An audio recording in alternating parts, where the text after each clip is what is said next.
Nya siya nagkuhan, ingon ang usa ka manunulat, ni katawa ang Dios. Una maminaw ta, grabe.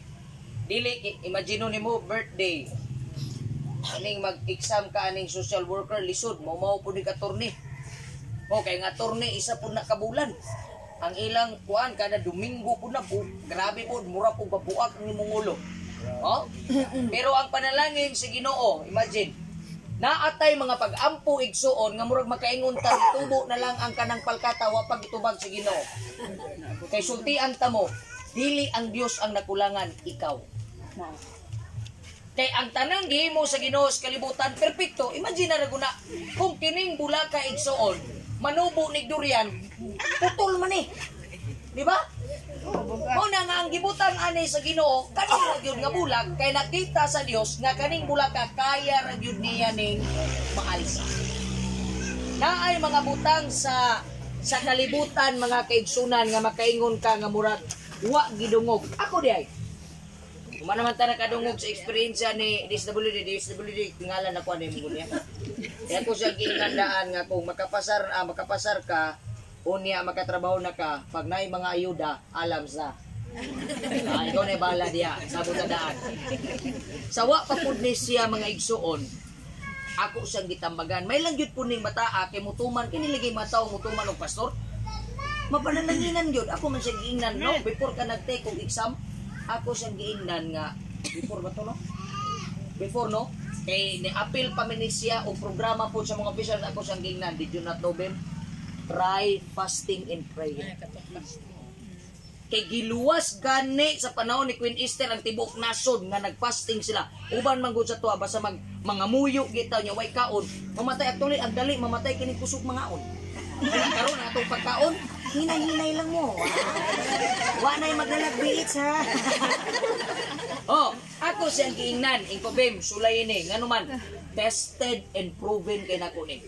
Walay nangamatay og sayo nga suod sa Ginoo, pero daghag nangamatay og sayo kay nagpalayo sa Dios. Tanang na disgrasya, nagampo ba na nga kasagaran record sa tagom ha, kasagaran disgrasya sa motor hubog. Ing na kog pakakon kay mag-uban tanto sa police station. Oy! Kasagaran rate sa nga disgrasya sa tagom hubog. Kay kung kadtong na disgrasya di patubog madisgrasya di. Disgrasya gyapon, banggaan man sa hubog. Na may mga tanga pong mga driver. Pero ang importante, nga disgrasya, pero nakaampo man. Pero kanang hubog, hubog magpupusaw na. Nabay taong mag-ampong hubog. Wala ay. Wala mo kakakita niya na. Muna ako siyang gitambagan, Bem, ampo, pangayo, sige no, pila to kapasting imong gimo, Bem? Upat. Ang sakripisyo niya sa kada simba, pila kakananan imong gisakripisyo? Usara, imagino nimo, upat lang kakananan iyang gihatag sa Ginoo, inigsimba niya paniud to. Paniud to kay ako, kada Sabado, di ko mukaon, kaya naman ako yung mga pangayoon sa Ginoo nga only God can give.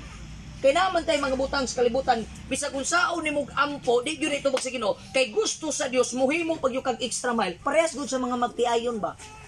Kamong mga asawa, asa may ganahan ninyo sa inyong bana? Katong magdala pagbulak, bisag tiguang na mo, or katong wa nagibuwak?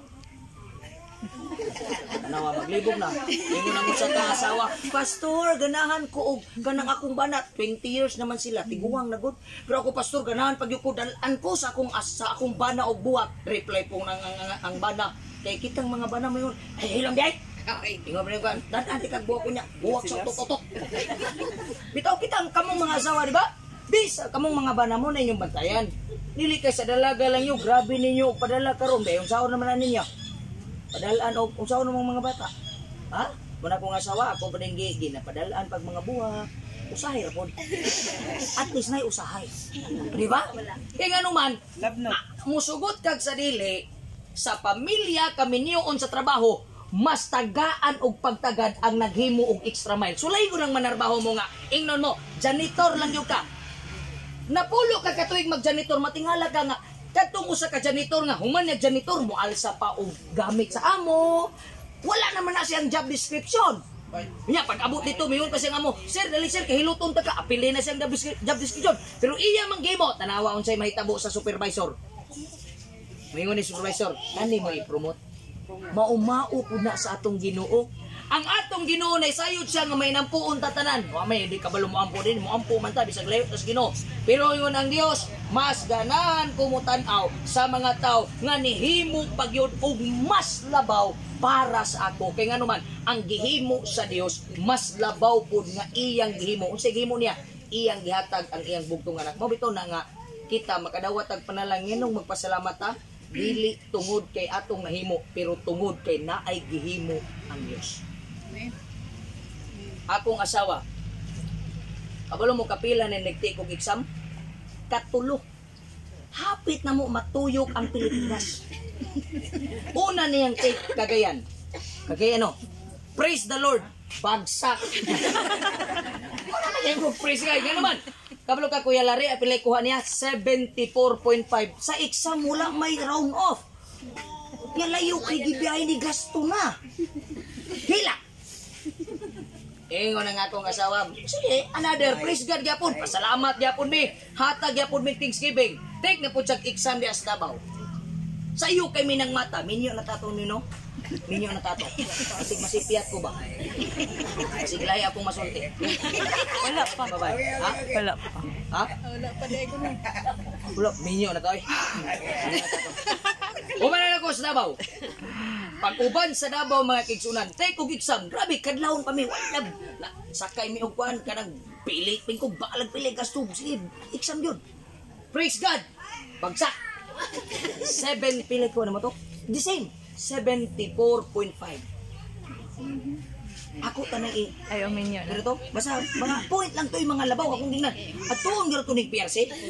Hangyo na lang na to bakigikam ko na bukuan ning trabaho. Karon na assign mig Bohol. Pagka-assign na mo Bohol mga kaigsunan dito na. Akong ginan akong asawa di pa gani kakapasaran ni Manila na puta. Kung di pa kakapasar din dito ka sa Thailand magtake. Hindi ka papasaron. Abot na mo og Bohol Inabanga. Wa pa may anak. Sultian ta mo makigsunan paghatag sa anak, wala na siya review pero ang among ngol na puno yun na og mga review kanang mga anan bitay-bitay hantod magyaw-yaw na lang yung asawa murag gadaman. Yama ng baba. Basi gani murin. Ora na ning alien. Puno. Ko sige padayon study tudlo siya. Nabuntis siya mga kigsunan sa among ikaunang bata. Linya mi dito sa mag-take na siya og exam, PRC, taas kayo, buntis siya. Murag magtuman sa tuyang 10, mag 1 month matuman sa buntis siya. Kapoy, kabalo ka ng first trimester, katugon. Niya ang amo nga Inabanga, mubiyahe pa may og piribot. Niya gikan sibog, sakay po may taxi hako kayo. Pag-take sa exam, tuwid ka long story short, nindot kaayo ang assignment niya igsuon. Dito siya sa 3rd floor. Buntis akong asawa. Nanghangyo ko struktur, ma'am, buntis ba ni siya, ma'am? Nya dito lagi siya gi-assign. Isa wala magud ni kabalo sir niya. Dito gini. Saka hinay kayo sir. Nya di na pwede malay. Ako gina sa inyo. Did you not know grabe ang experience ko. Matulog siya 5 minutos dito. Tanan niyang classmate. Nag-answer na siya, natulog pa. Buntis ko. Pagkahuman, take nag-exam. Ana, paguman, ulit me. Niabot ang punto, grabe na mo jaming-jaming dito. Kung di na ko sawa, di na mo pan. Kaya mo manay, basta mag-take nag-exam, di yung pagkanahan mo tanaw. Bisan Facebook, ganahan mo i-activate. Kaya maglagot ka, labi na di ka kapasat. Congratulations, ni ikaw ang kakapasat. Sakit ka na sa buot, oy. Sakit yung kinasbuot. Bisan nakuha ko'y buot, sakit yung buot. Nainitawag niya, congratulations, pretty. Panalangin, nabuntis ha. O niya, pag umagbuntis, nakapasar, itanaw na mo ang grado ka na mo sa kamayong Ginoo. Kabalong pilay grado sa mga asawa? 75. General. Katong isa daw isa may 75. Overall niya nga grado, 75. Pero ako siyang giingnan, wa na siya magmater. Kiingon man tong doktor ito, are you okay with your 75? Ay, pong gitubag. Sir, it does not matter.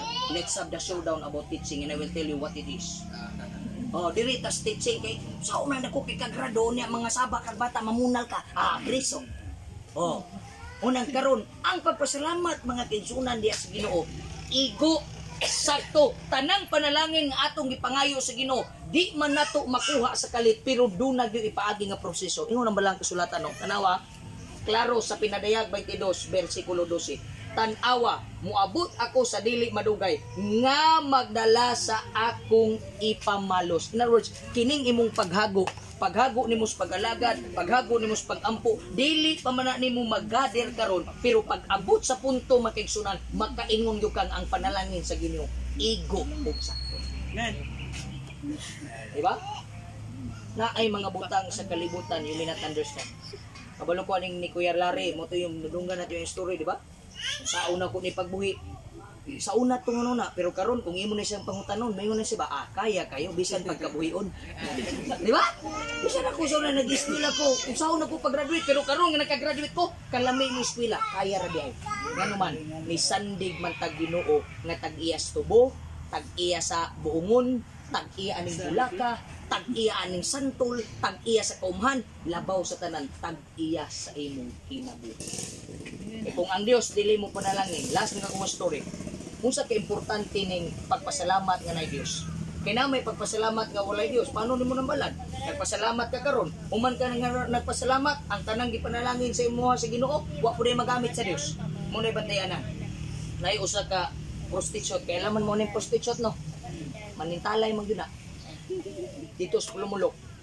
Sakpan bitaw ng usa ka prostitute, agi ayong sagpa oy kay ang iyang bana di naman buwagan kay 19 anyos gud, gwapa kayo oy, gwapa ra binis gabi pagkabuntag di nimo siya makita pod. Oh. Gwapa sagpa gyud, tuon pa niya babae, basos ka niya dato kay gwapo kay mga singsing, milyonaryo gud.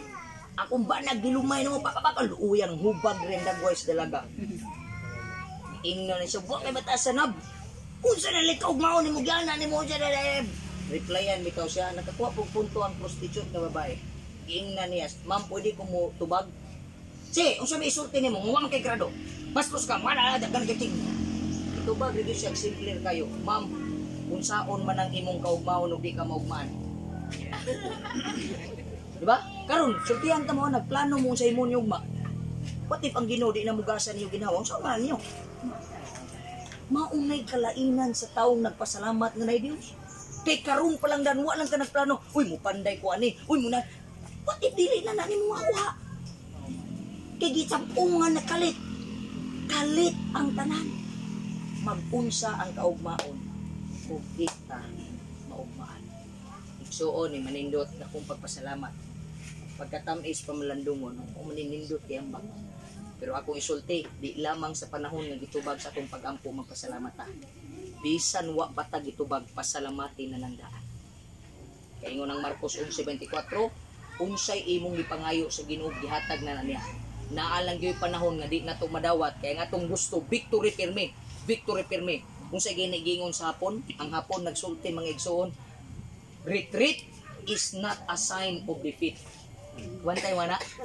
Retreat kana dong mingon mga pon atras dili na siya say nga pildi ka, preparation na siya sa another attack. Kay ni uli lang mo magplano na pod kay mo abante. You may have failures, but there is a God in heaven who will give you victory. Believe, trust the process, and God will always make a way. Sa makausap, Brother Larry, congratulations. Ang imong pagtugyan, ang imong sakyanan, magamit sa uma, magamit sa Ginoo. Ang imong pagkapasar, Sister Bimbim DSWD, ha? Mahimog yung kang panalangin ug asa kay ibutang sa atong Ginoo. Kay naay usa ka sayop akong nakita. Grabe na tong pangayo sa Ginoo. Mao ni atong bantayan. Unang mangayo mo 1 milyon, una-una lang sa gyud nga mahimo ba mong mahinatagon og dalo. Lord, tagay na ko 1 milyon, tagaan ka 1 milyon sa Ginoo, are you sure? Masig magsige na lang kagtukod og negosyo, ya pagtukod og negosyo kay nikusog kang dagan mo kay ila dia sa bag-ori jud namong kanang sa kami nag-blessings mi diha. Kuray dako kayo ang iyang ako anigsoon kanang iyang sa taw gani tindahan karon sirado na. Kisa una kung gingnan imo man ang gitugyan sa Ginoo. Paano ra?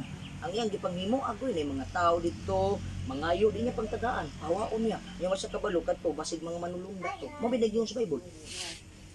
Grabe mo hatag na lang kag biskwit nga tag 5 bugat pag yun nimo. Kung say magbantay ta sa tong pangayoon sa Ginoo kay basig sige tag ingon sa Ginoo, Lord mangayo ka ni. Nya mayngon ang Ginoo, baliki ko be. Ay Lord ay sa Lord kay kulang pa. Na, tuga-tuga kang pangayo sa Ginoo karon mingon ng Ginoo. Ako man ang gipanalangin. Ala dire, ibalik na ko sa pa. Muna brother, ipangayo nimo na sa Ginoo, gihatag sa Ginoo, ibalik sa Dios. Para dili magkabulilyaso ang imuhang kwan. Ato ning iyang puron. Itugian sa Ginoo ayo nagyugawi. Sister Bimbim, ipangayo sa Ginoo, gipastingan, himuang ang Dios mahimaya sa trabaho nga ihatag niya kanimo. Kung usbon, unsay inyong gipangayo sa Dios, ayaw bawi tungod kay ni asinso na mo. Kay human ra mag-asinso, kaya kayong i-withdraw sa Ginoo, mubalik tag pagkasiro di na katabang. So congratulations, God bless you. Ang inyong panalangin nga narawat karon tukma ra gyud sa panahon nga dugay niyong giaguan, gihilakan, gikabalakan, patunay barelari. God will make your family. Sister Bimbim, congratulations, maayong hapon kanatong.